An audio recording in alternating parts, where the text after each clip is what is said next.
그때에 제자가 더 많아졌는데 헬라파 유대인들이 자기의 과부들이 매일의 구제에 빠짐으로 히브리파 사람을 원망하니 12사도가 모든 제자를 불러 이르되 우리가 하나님의 말씀을 제쳐놓고 접대를 일삼는 것이 마땅하지 아니하니 형제들아 너희 가운데서 성령과 지혜가 충만하여 칭찬받는 사람 7을 택하라.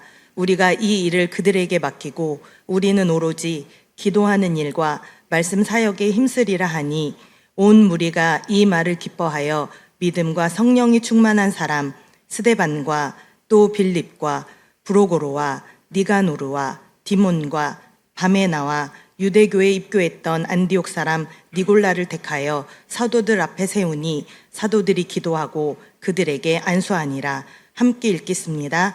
하나님의 말씀이 점점 왕성하여 예루살렘에 있는 제자의 수가 더 심히 많아지고 허다한 제사장의 무리도 이 도에 복종하니라. 아멘. 네. 여러분, 이런 이야기가 있습니다. 아내가 은혜를 받으면은 가정의 영적 전쟁이 시작되고 남편이 은혜를 받으면은 가정의 평안이 시작된다. 남자들은 왜 이럴까요? 네. 그러니까 여러분, 아내들만 은혜를 받으면 안 된다는 이야기예요. 남편들이 은혜를 받아야 가정도 평안하고 직장도 평안하고 생업도 평안하고 민족도 편안하고 사회도 평안해져요. 자, 여러분, 오늘 설교 제목이 갈등에서 축복으로입니다. 갈등에서 축복으로, 해피엔딩으로 끝나죠. 여러분, 갈등이라고 하는 이 단어가 기가 막힌 단어입니다. 자, PPT 한번 띄워주시겠습니까? 여러분 쪽에서 볼 때 오른쪽에 있는 나무가 칡나무입니다. 칡나무. 이 칡하고 등나무는 이 덩굴 식물이라서 덩굴 이렇게 감아서 올라가면서 이렇게 자라는 식물이 덩굴 식물이거든요. 근데 저 칡이 왼쪽으로 감으면서 이렇게 나무를 탑니다. 그 특성상 이렇게 해보세요. 맞는지 아닌지 확인해 보시구나. 근데 그 옆에 있는 것이 등나무인데 등나무는 오른쪽으로 이렇게 감으면서 올라가는 또 이런 특징이 있어요. 두 번째 PPT 한번 보여주실래요? 자, 한 나무를 두고 칡은 왼쪽으로 감아서 올라가고 등나무는 오른쪽으로 감아서 올라가서 엉킨다는 거예요. 그리고 충돌을 한다는 그런 의미로서 갈등이라고 하는 단어가 생겼어요. 모르셨죠? 오늘 예배 참 잘 오셨어요. 네. 여러분, 사람이 사는 곳에는 늘 갈등이 존재하기 마련입니다. 다른 의견, 다른 행동, 다른 정서, 다른 목표를 지닌 두 성격을 가진 이 집단이 대립을 하게 될 경우에 갈등이 유발되는 겁니다. 우리가 매일 경험하고 있지 않아요? 부부 간의 갈등, 부모와 자식 간의 갈등도 있죠. 친구 간의 갈등도 있습니다. 세대 간의 갈등도 있어요. 우리가 같은 그리스도의 몸의 지체를 구성하고 있지만은 나이가 조금 있으신 세대하고 젊은 세대 사이에도 갈등이 있어요. 한 번은 목사님께서 설교를 끝나고 저 밖에서 인사를 하는데 어느 젊은 여성이 이 배꼽을 다 내놓은 티를 이거 입은 것을 보고 깜짝 놀라셨어요. 근데 그걸 사주를 입고 온 거예요, 사주를. 그래서 목사님이 5주째에는 좀 불러갖고, 교회 올 때는 이런 옷 말고 다른 옷을 좀 입고 왔으면 좋겠다 그러니까 이 젊은 여성 청년이 목사님께 딱 이렇게 쳐다보면서, 아니 목사님 그것도 모르세요? 우리 하나님은 중심을 보시는 하나님이잖아요. 하나님은 중심을 보시는 하나님이기 때문에 중심을 내놓고 다닌다는 거예요.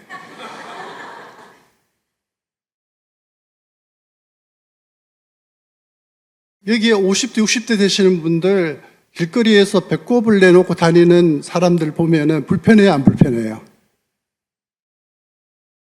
세대 간의 갈등이 있습니다. 서로가 이해가 안 돼요. 진보와 보수 갈등이 있죠? 지역 간의 갈등도 존재합니다. 분명히 존재합니다. 자, 여러분 오늘 우리가 읽었던 이 사도행전 6장은 지상 최초 교회였던 예루살렘 교회에서 일어났던 갈등 사건을 다루고 있습니다. 여러분 사도행전 오늘 우리가 6장을 읽었는데 그 앞에 있는 5장에 보면은 사단 마귀는 언제나 교회를 해하려고 하고 교회가 잘 되는 것을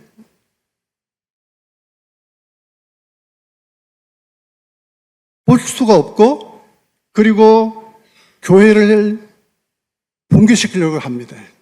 5장에 여러분 우리가 유명한 사건을 우리가 보지 않습니까? 아나니아와 삽비라가 소유를 팔아 땅을 팔아갖고 일부는 감추고 일부를 사도들의 발 앞에 내놨을 때에 하나님께서 맞배기로 죽여버렸습니다. 아니 초대교회 내에서 여러분 아나니아와 삽비라만 거짓말을 했을까요? 아니죠. 다른 분들도 아마 거짓된 행위, 거짓말을 했을 거예요. 근데 하나님께서 아나니아와 삽비라 부부를 맞배기로 즉사를 시켜버립니다. 교회를 해집었습니다. 오늘 6장에 와서 또 사탄이 한번 예루살렘 교회를 이루고 있던 두 그룹의 충돌과, 그리고 이 사도들이 본연의 임무인 말씀 사역과 기도 사역을 소홀히 여기면서 그 결과적으로 일어났던 교회의 안에의 그 어떤 분란과 사건을 기록을 하고 있는 것이 바로 오늘의 본문입니다. 이 갈등이 해소되지 아니하면은 예루살렘 교회는 갈라질 수밖에 없고 분열될 수밖에 없는 그런 아주 위기의 상황을 맞게 된 것입니다. 오늘 저는 본문을 가지고서 세 가지로 나누어서 여러분과 함께 본문이 우리에게 주는 교훈을 받고자 합니다. 첫째는 교회가 직면한 문제가 무엇인가? 두 번째가 사도들은 그 문제에 대해서 어떻게 대처했는가를 살펴볼 겁니다. 그리고 셋째는 그 대처의 결과가 어떠했는가를 살펴보겠습니다. 첫째, 자, PPT 세 번째를 띄워주시면 감사하겠습니다. 자, 첫째, 우리가 모두가 부러워하는 우리 여러분 종교개혁자들이나 또 우리 모두가 초대교회로 돌아가자는 말을 종종 쓰죠. 네, 초대교회를 담자 이런 말을 씁니다.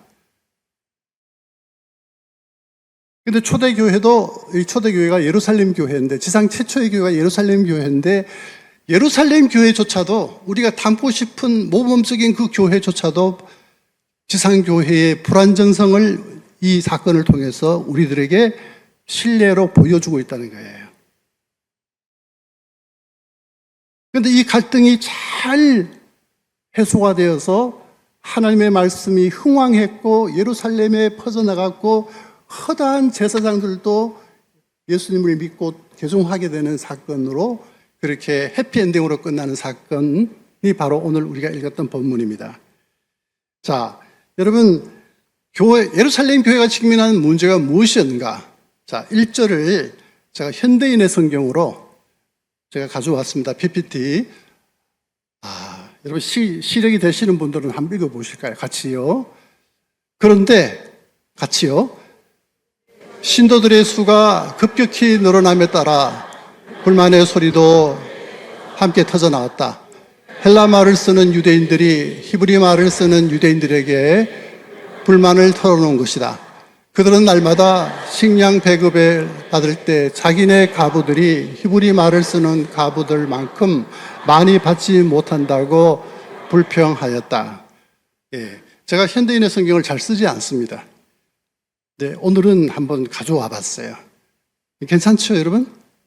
예, 우리 개역개정 성경도 굉장히 우리가 이해하는데 크게 어려움은 없습니다만 현대인의 성경을 읽어보니까 바로 이렇게 우리가 직감할 수 있도록 그 상황을 이해하게 만들어줍니다.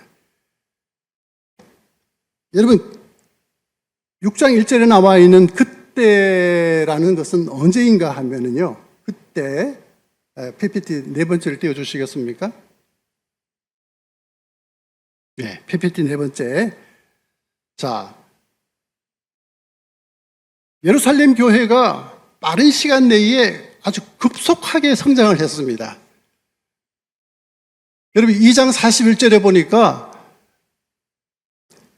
오순절 성령 강림 이후에 성령에 충만했던 사도 베드로가 하나님의 말씀과 복음을 증거했더니만은 그날 구원받은 자의 숫자가 몇 명이었죠? 3,000명이었어요. 여러분 오산 침례교회 교인이 몇 명입니까? 한 5,000명 되죠? 한 5,000명 되죠? 예. 하루에 3,000명이 지금 교회 안에 들어왔습니다.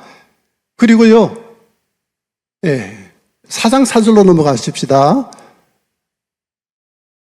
사도 요한과 베드로가 함께 설교를 했는데 성령 충만하여 말씀을 전했는데 그 말씀을 들은 사람들 중에 믿는 자가 많으니 그 다음에 읽어볼까요? 빨간 글씨.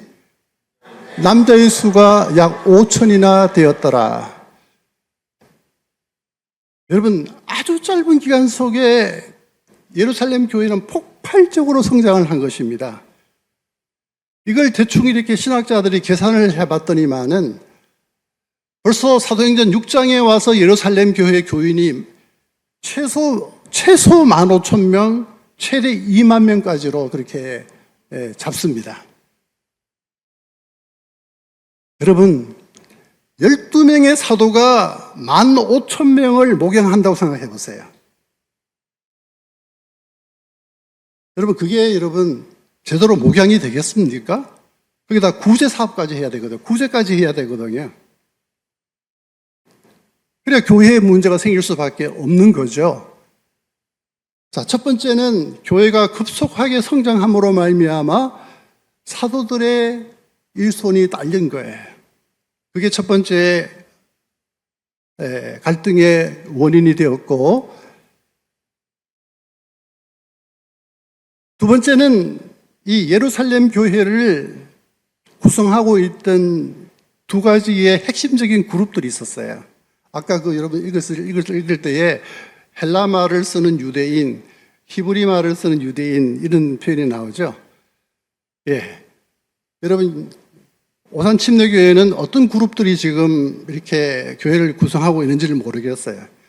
오산에서 태어나서 오산에서 성장하고 오산에서 학교를 다니고 오산 침례교회가 생길 때에 세워질 때에 오산 침례교회에 출석했던 교인이 있으면 손 들어보세요.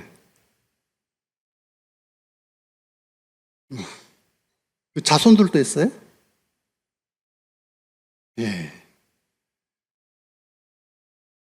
그 사람들이 바로 히브리파 그리스도인들입니다.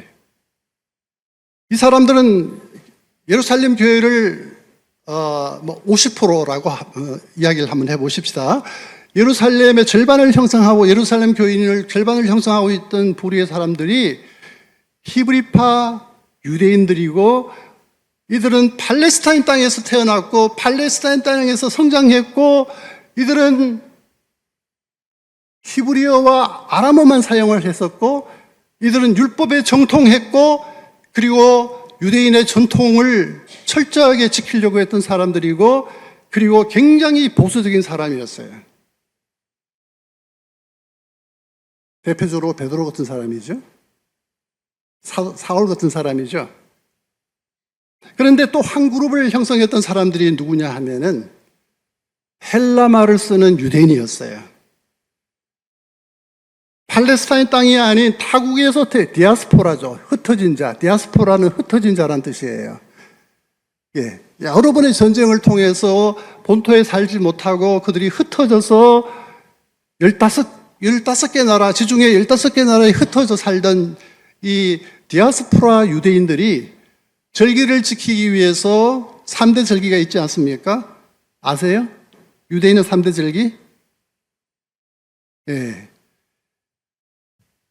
유대인의 3대 절기를 지키기 위해서 예루살렘에 올라왔다가 이들이 사도들이 전하는 복음을 전해 듣고 예수님을 영접하고 그리스도인이 된 사람으로서 그리고 예루살렘에 정착한 사람들이 바로 예루살렘 교회의 반쪽을 형성하고 있었다는 말이죠. 이 사람들은 굉장히 개방적이고 헬라어에 능통하고 그리고 헬라 전통의 문화에 익숙한 사람들이었습니다. 그리고 이들은 히브리어를 잘 못해갖고 유대인이면서도 히브리어를 잘 못해갖고 세투션트라고 해서 구약 성경을 헬라말로 번역한 70인역을 읽으면서 신앙생활을 하던 사람들이 바로 이 헬라말을 하는 그리스도인들이었어요. 이 양그룹 사이의 문화적인 차이로 인해서 끊임없는 충돌이 일어났고 심지어 매일의 구제에 헬라파 가부들이 홀대를 받는 것을 계기로 이들이 불만을 터뜨려버린 거예요. 원망해서. 예. 여러분, 제가 이걸 좀 더 쉽게 설명해 볼게요. 지금 아주 여러분 피부에 와닿지 않는데, 우리 코리안 있잖아요. 코리안도 우리처럼 한국 땅에서 태어나서 한국 땅에서 성장하고 한국에서 학교를 다니고 한국에서 결혼해서 가정을 가진 우리 같은 사람이 있고 일제강점기 때에 여러분 사할린으로 갔던 사람들이 있어요. 소련이죠. 소련 국동 사할린에서 스탈린이 나중에 그 사람들을 기차에 태워다가 중앙아시아에다가 떨어뜨려 나가고 지금 그 사람들을 누구라 그러죠? 고려인이라고 그러죠. 고려인. 같은 우리 민족입니다. 고려인이 있습니다. 우리가 있어요. 첫 번째 우리가 있습니다. 두 번째 고려인이 있습니다. 세 번째 일제강점기 때에 만주로 도망을 가고 또 북한으로 만주에 가까운 북한으로 넘어간 사람들이 오늘날 우리가 소위 아는 조선족입니다. 혈통적으로 코리안이죠. 또 여러분 미국으로 하와이로 이민을 간 코리안 아메리칸들이 있어요. 또 일본으로 건너간 제일 교포들이 있어요. 혈통은 똑같이 코리안이지만은 이 5그룹 사이에 차이가 있을까요? 없을까요? 제대로 여러분 어떤 사귐과 교제가 인간관계가 이루어질까요? 이루어지지 않을까요? 틀림없이 여러분 잘 모기를 모르겠지만 우리는 기득권을 주장할 거예요. 우리는 나라를 지켰다는 겁니다. 그 어려운 순간에도 나라를 지키고 우리 문화를 지켰던 사람이라고 하는 그런 자부심도 있고 그런 기득권을 갖고 그러다 보면은 다른 네 그룹이 열등감을 갖고 있다가 어떤 한 이슈가 터지면은 그를 계기로 삼아서 불만을 터뜨리고 원망하게 되면서 그 그룹들이 분열되어지는 것이 바로 오늘 똑같은 현상이 일어났다고 하는 것이에요.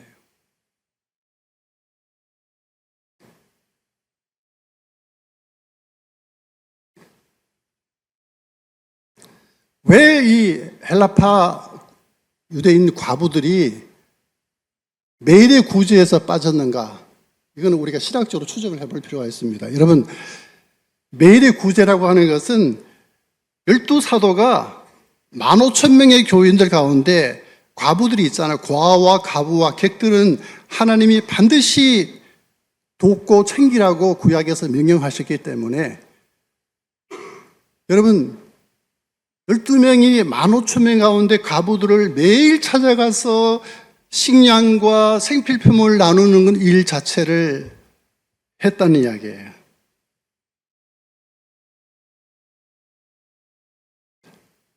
자, 그러다 보니까 이 히브리파 사람들이 이 헬라파 유대인들에 대해서 정확히 이해를 못했습니다. 12명이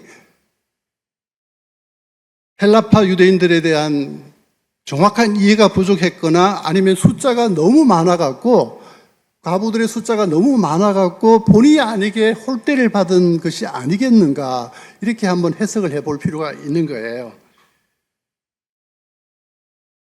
그래서 교회가 처한 형편과 갈등이 바로 이 구제 문제에서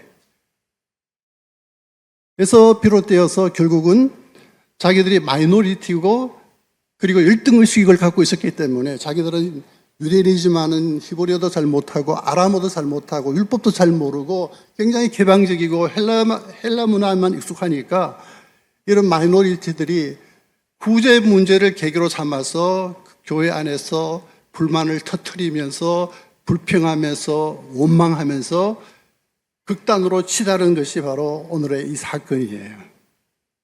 이해가 되십니까? 이해되시죠? 네, 충분히 이해가 됩니다. 예.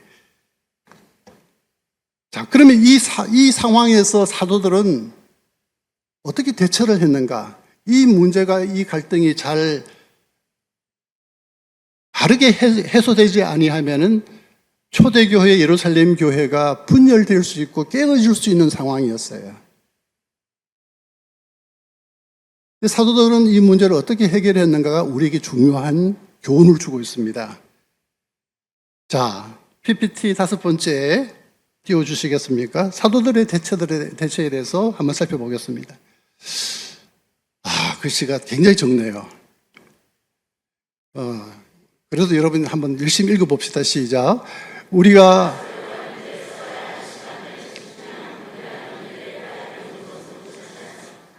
그러니 사랑하는 형제 여러분, 이제 여러분들 주위를 잘 돌아보고서 현명하고 성령이 충만하여 이 일을 맡기기에 모두가 좋다고 생각되는 사람 7을 택하십시오. 그러면 우리가 이 일을 그들에게 맡기겠습니다. 그래야 우리도 기도와 설교와 가르치는 일에 전념할 수 있을 것입니다. 이 예루살렘 교회에서 야기되어진 이 문제를 사도들은 굉장히 빠르게 파악을 했어요. 왜 이런 일이 일어났는가? 왜 이 두 집단이 이렇게 극단으로 치달으면서 충돌하게 되었는가에 대한 원인을 자기 탓으로 돌렸습니다. 내 탓이로. 우리가 사도들의 본연의 의무가 무엇입니까? 여러분, 목회자들의 본연의 의무가 무엇입니까? 말씀 연구하고 말씀을 묵상하고 말씀을 잘 준비해서 여러분 선포하고 가르치는 것이 사도들의 그리고 오늘날 목회자들의 본연의 사명이 아닙니까? 이 일을 제쳐놓고 매일의 구제의 공개를 사도들이 직접 했다는 것 자체가 자연히 그들이 전하는 말씀 메시지가 약할 수밖에 없고 그들의 기도가 약할 수밖에 없었고 그 결과 교회 안에는 은혜가 떠났고 은혜가 식었고 그리고 사랑이 식는 결과를 낳았다는 것입니다. 그래서 7명을 택하라. 우리가 지금까지 해왔던 구제를 그들에게 맡기고 우리는 말씀을 연구하고 기도하는 일에 전무하리라. 해결책을 제시한 것이죠. 여러분, 어느 공동체나 어느 가정이나 은혜와 사랑에 메말라 가고 식으시면은 자연스럽게 원망과 불평이 터집니다.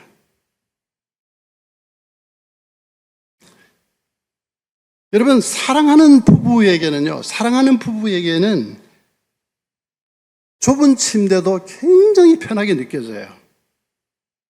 일부 예배 때는 아멘이 나오던데.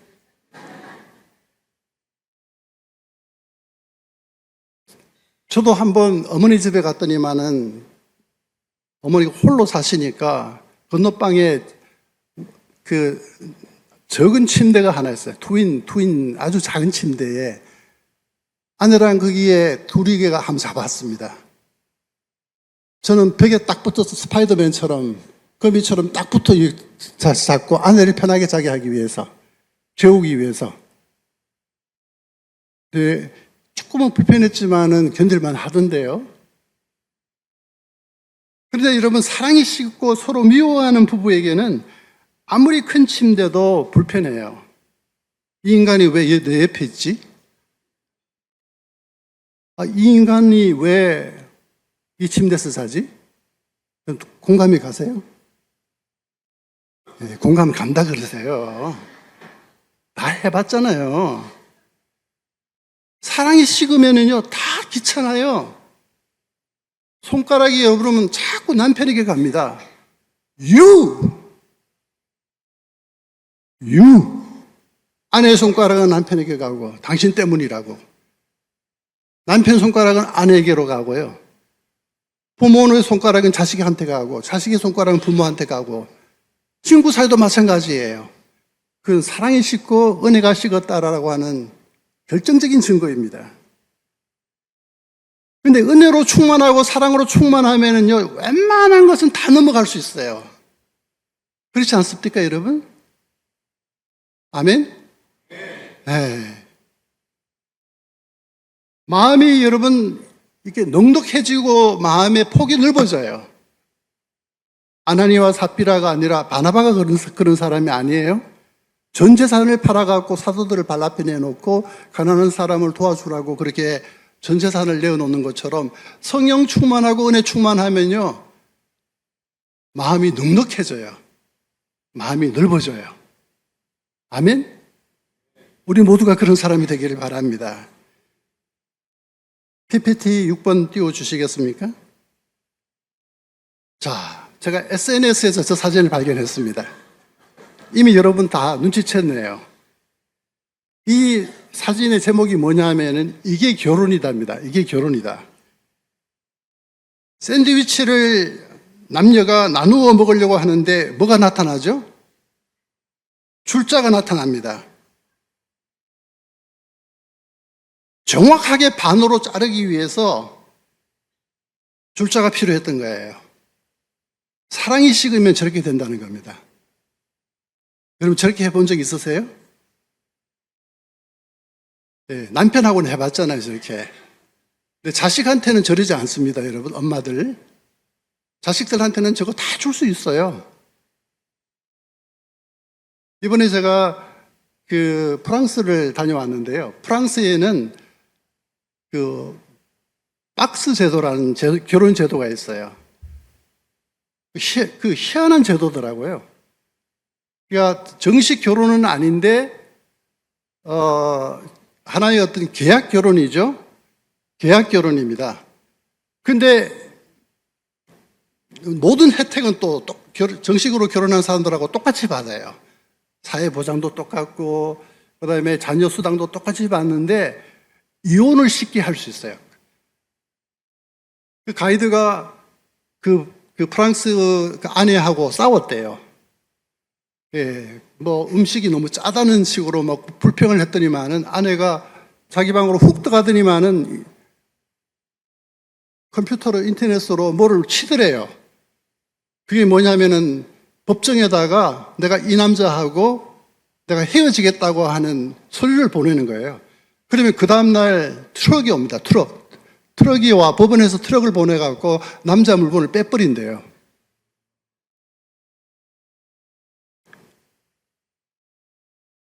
근데 그 여성들이 박스 결혼 제도에서 여성들이 아이를 많이 낳으면은 프랑스 정부가 엄청난 혜택을 준다 그럽니다. 그래서 출산율이 여러분 2.8이, 프랑스가 2.8이에요. 솔깃하대요. 내가 목사인데도, 우리나라도 그런 제도. 근데 한 번은 대탄으로 싸웠는데 톱을 가져오더래요, 아내가. 톱을 가지고 와서 침대를 반으로 나누려고. TV는 딱지가 다 붙는답니다. TV는 남편이 샀으면 남편 딱지가 붙고, 오븐기가 부인이 샀으면 부인이 딱지가 붙고 해서 그렇게 살아간대요. 예, 사랑이 없다는 거잖아요, 그거. 자, PPT 두 번째 7번 보여주실래요? 이건 여러분 무시무시하죠? 이것도 SNS에 올라온 사진인데요. 제목이 사랑이 식었다는 증거입니다.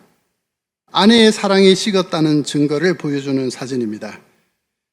이 사진의 그 내용이 뭐냐 하면은 남편이 아내에게 부탁해서 자외선 차단제를 좀 등에다가 발라달라고 하고 수영장에 한 2시간 정도 수영을 했는데 저렇게 돼버렸어요. 아내가 무성의하게 선크림을 발랐다는 증거가 저기서 드러난 거예요. 하얀 부분은 지금 선크림을 안 바른 부분이에요. 바른 부분입니까? 이래서 우리가 소통이 필요한 거예요. 예. 아니, 좀 꼼꼼하게, 세심하게 발라줬으면은 여러분, 저러지 않을 거 아니에요. 등이 따가운 남편은 아내에게 무척 섭섭하고 실망했다는 후기가 지금 저 사진에 달려 있습니다. 여러분, 우리 교회 안에, 우리 가정 안에, 내 안에 사랑이 식고 은혜가 식으면은 여러분, 손가락이 다른 사람을 향해서 갑니다. 그리고 원망하고 불평이 터집니다. 왜냐하면 은혜가 식었기 때문입니다. 사도들이 말씀이 약하고 구제에 매달리다 보니까 말씀이 약하고 기도가 약했기 때문에 교회 안에 은혜가 메말랐기 때문에 여러분 담임 목사님 안식년 마치고 돌아오시면은 목사님을 도와주십시오, 여러분. 평신도 동역자가 너무 많이 필요해요. 교회 앞에 이 사도들이 해결책을 내놨습니다. 우리가 지금까지 해왔던 이 구제 사역을 맡길 7명을 당신들이 택하십시오. 우리가 그 일을 그들에게 맡기고 우리는 말씀 전하는 것과 말씀 사역과 기도하는 사역에 전무하겠습니다라고 그렇게 서제션하고, 그리고 결국 갈등은 봉합되고 하나님의 말씀은 왕성하게 예루살렘을 향해서 퍼져나갔고 허다한 제사장들이 예수의 도를 믿고 개종을 한 것을 우리가 보게 되지 않습니까? 여러분, 찬양 대원 가운데 음치가 있었어요. 음치. 대원들의 불평이 대단했습니다. 그래서 목사님이 결국 나서서 그 대원을 만나서 상담을 했습니다. 집사님, 찬양대원 5, 6명이 집사님에 대해서 불평하니 그만두시는 게 어떻겠습니까? 그랬더니만은 그 집사님이 하는 말, 목사님의 설교에 대해서 5, 60명이 불평하는데 목사님 그만두면 어떨까요? 목사님 그만두시면 어떨까요? 이게 은혜가 없는 교회가 이런 교회예요. 오산침례교는 그러지 않죠? 네. 다 손가락이 나한테로 갈 때에 그것이 바로 은혜가 있고 사랑이 식지 않았다고 하는 증거인 것이죠.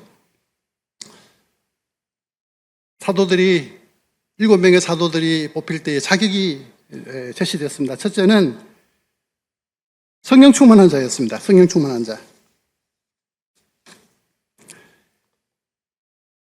영적인 일은 영적인 사람이 영적인 힘을 가지고 감당하는 사역이다. 한번 따라할까요? 영적인 일은 영적인 사람이 영적인 이 힘을 가지고 감당해야 한다. 교회 사역 중에 그러지 않은 것이 어디 있습니까? 설교자도 마찬가지예요. 찬양자도 마찬가지예요. 모든 직분이 다 그렇습니다, 여러분. 주의 일을 하는 사람들은 영적인 파워를 갖고 영적인 에너지를 갖고 하나님이 공급하시는 힘을 갖고 해야지. 그래야 여러분 지치지 않아요. 그래야 여러분 섭섭하지 않아요. 삐지지 않습니다. 여러분 주의 일을 하면서 얼마나 많이 삐졌습니까? 남이 안 알아주니까. 근데 성령 충만하면은 남이 보지 않든 주님이 아시면은 족합니다로 끝납니다. 그런 오산 침례교회 교인들이 되기를 바랍니다. 그다음 지혜가 충만한 자였습니다. 지혜가 충만하다는 것은 분별력을 의미합니다. 거룩한 판단력을 의미합니다. 무엇이 옳고 무엇이 그르고 무엇이 나쁘고 무엇이 좋은지를 아는 사람이 바로 지혜가 충만한 자예요. 저는 이상한 의사를 봤습니다, 여러분. 제가 아주 친한 우리 집사님이신데 외과 의사입니다. 이분이 잘 알고 있어요. 술, 담배 마시고 피우면 건강에 나쁘다는 것을 환자들한테 설명하면서 본인은 술 고래예요. 담배를 끊지를 못합니다. 여러분, 그건 아는 것이지 그거는 지혜가 아니죠. 아는 것과 지혜는 달라요.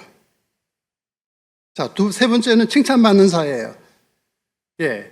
디모데전서 2장 7절에 보면은 교회의 직분자는 외인들에게 선한 증거를 받는 자여야 된다. 그러니까 여러분, 믿지 않는 세상 사람들이 나를 보고 감동을 받아야 돼요. 그런 사람만이 교회 직분자가 될 수 있다는 이야기입니다. 우리 솔리데오 그로리아, 우리 찬양대원들 다 이런 분인 줄로 믿습니다. 여러분, 좋은 평판을 받고 칭찬받는 사람들이 되신 줄로 믿습니다. 자, 마지막입니다. 대처에 대한 결과입니다. 대처에 대한 결과 7절.